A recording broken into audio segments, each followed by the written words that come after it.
Okay, so part 3 of this video, I've developed the chord progression that we did in video 2. I've developed that a little bit further, added some extra notes in. So I'm going to take you through what I've done and how I've used this picture of the scale to help me do it. So the first thing I've done is just spiced up the progression a little bit. So in its original form, it sounds like this.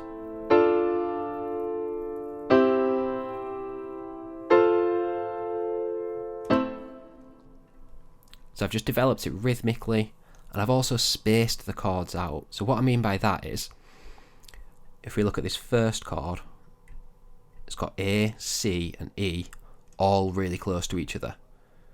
But what I've done in this second version, I've actually moved that C up an octave to the next available C, and I've then just spaced it out rhythmically. Done the same thing with the second chord, but I've moved the D down. So instead of the D being here, I've moved it down an octave.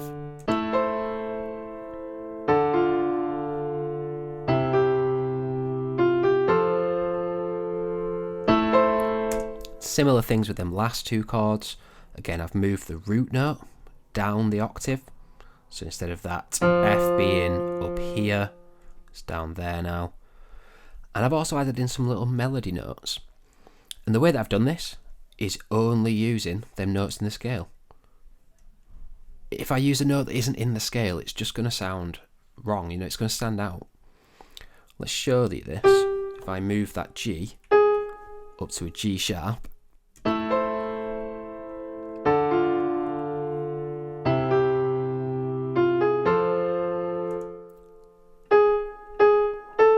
now it doesn't sound appalling, but it doesn't quite sound like what you're expecting.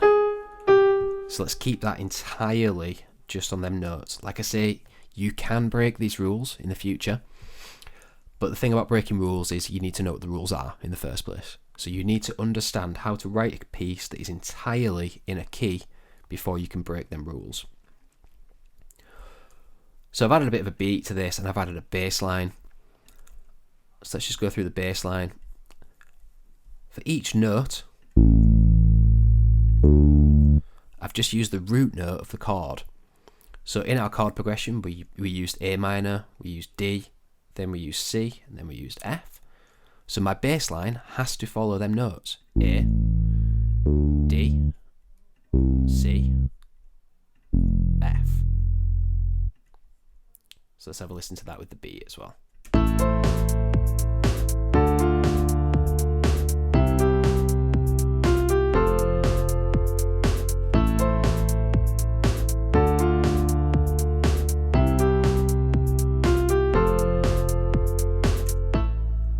So currently not the most inspired piece of music, but it's right. It's in a key, it's got a functioning chord progression, and it works. It sounds pretty reasonable. So let's have a look at this second bass line. I'll show you what I did and explain it in a second.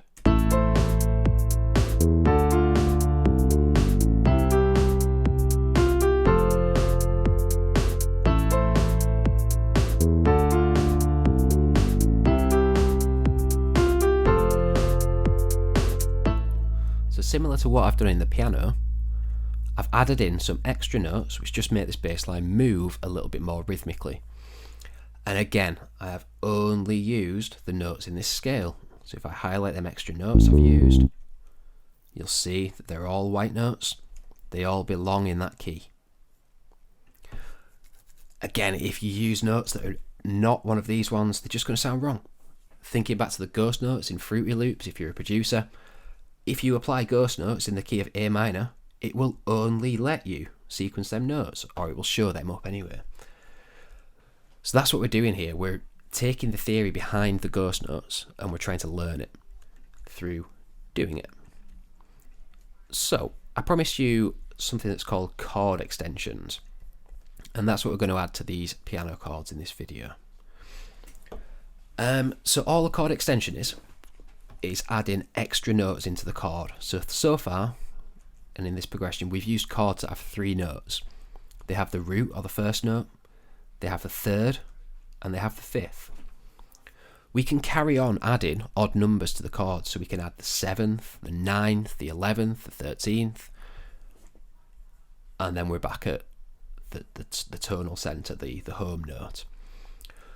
So just as we did this process of skipping notes to do 1, 3 and 5, we just carry that on to do 7s and 9s. So if we take A as 1, B, C as 3, 4, E is 5, F, G is 7.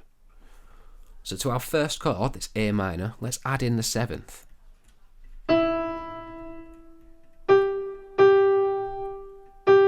So I've added in that G. Let's just hear it without.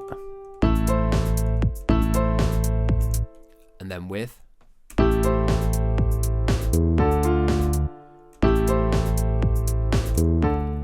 So it's just adding a little bit of extra life to the chords. These can sound absolutely lush sometimes.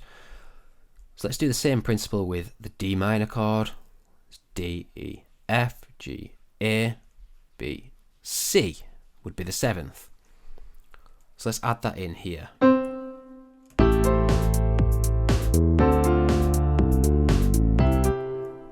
Turn the velocity of it down a little bit so it doesn't stand out too much.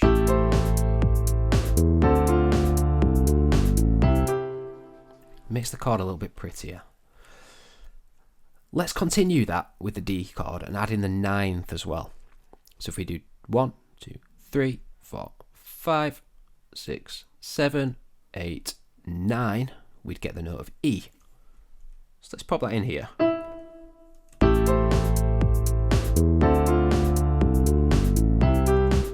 Ooh, nice. Let's listen without. And then with.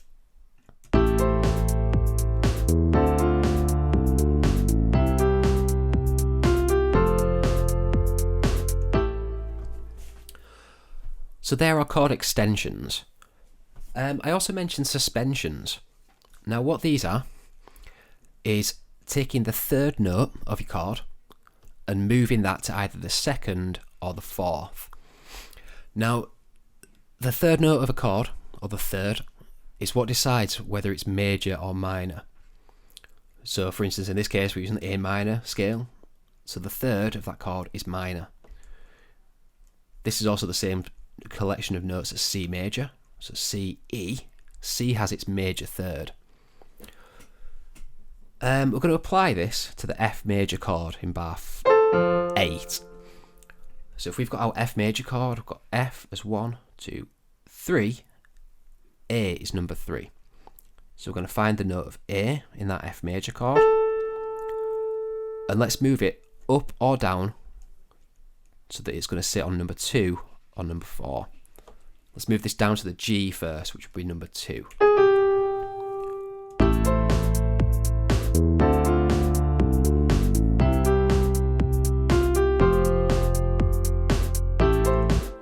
So did you hear how that doesn't, it's unresolved, it's suspended. It's as if that G wants to go somewhere. Now let's just hear it on the B, because this is going to have a different sound.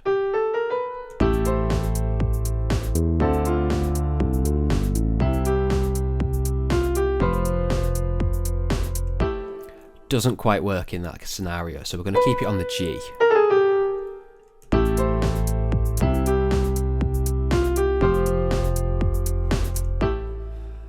Now, the opposite of suspension is called a resolution. So like I say, that G wants to go to the A. So let's let that happen.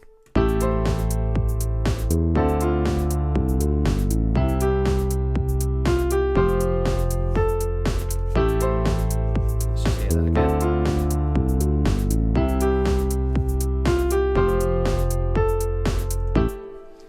So that can be a little bit cheesy. You can just use a suspension and not resolve it. Does also sound pretty nice. So let's just take that back. Let's listen to that without it resolving again and rolling back round.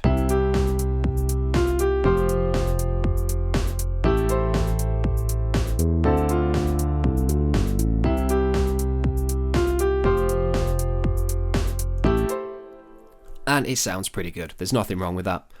So another way where you can spice up your chords. So we've looked at extensions. You can do 7ths, 9ths, 13s, 11ths. You're generally not going to find 11ths and 13ths. 7ths and 9ths will do the job. And we've looked at suspensions as well. So one last quick thing I'm going to show you in this video is how you can use this to create melodies. So what I'm going to do here is basically sequence in pretty randomly, only using the notes of this scale. What I'm going to try and do, however, is in each bar, prioritise the notes that are in the chord. So for instance, in bar 5, or the first bar, we've got the notes of A, C and E and G. So they are going to be stronger notes than the rest of the notes in the scale. So let's just go through a little bit randomly. Give myself a whole note, a beat, sorry.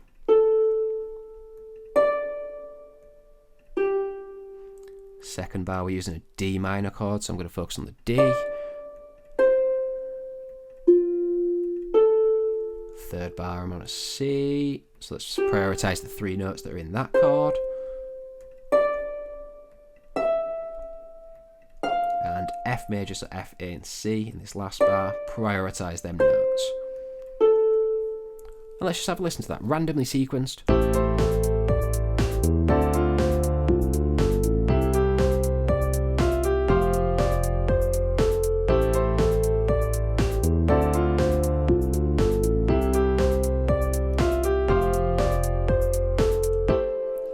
So again, not the most inspired, but it sounds right, it sounds good, it's in a key, it works with the chords, it sounds pretty good. If not a little boring, but that's when your ears come into play and you decide which bits you like and which bits need spicing up a bit. So for instance, the first bit of this bar is a little bit boring. I'm going to add some rhythmic variation, chuck in some extra notes. Again, only using the ones that are in this scale.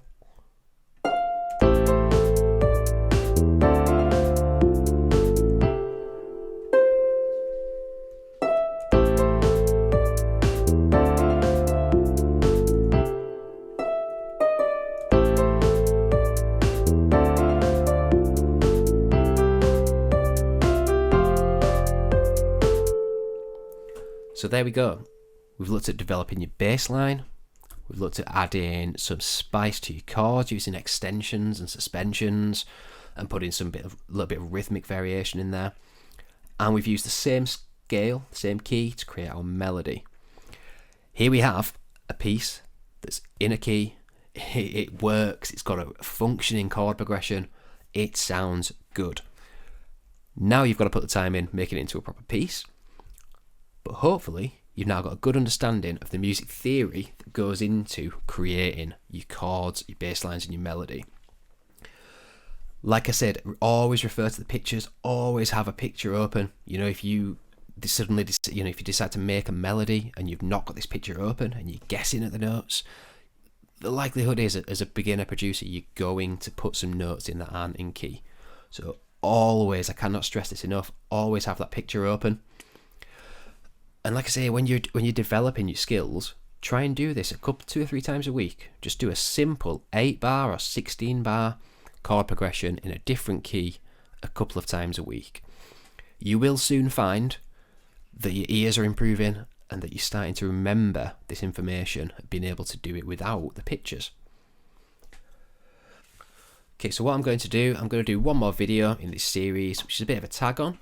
But it's very, very useful if you've got a MIDI keyboard at home. So I'm going to show how you can use this same theory knowledge to A, improve your keyboard playing skills, or B, start to relate the theory to what you already know on the piano.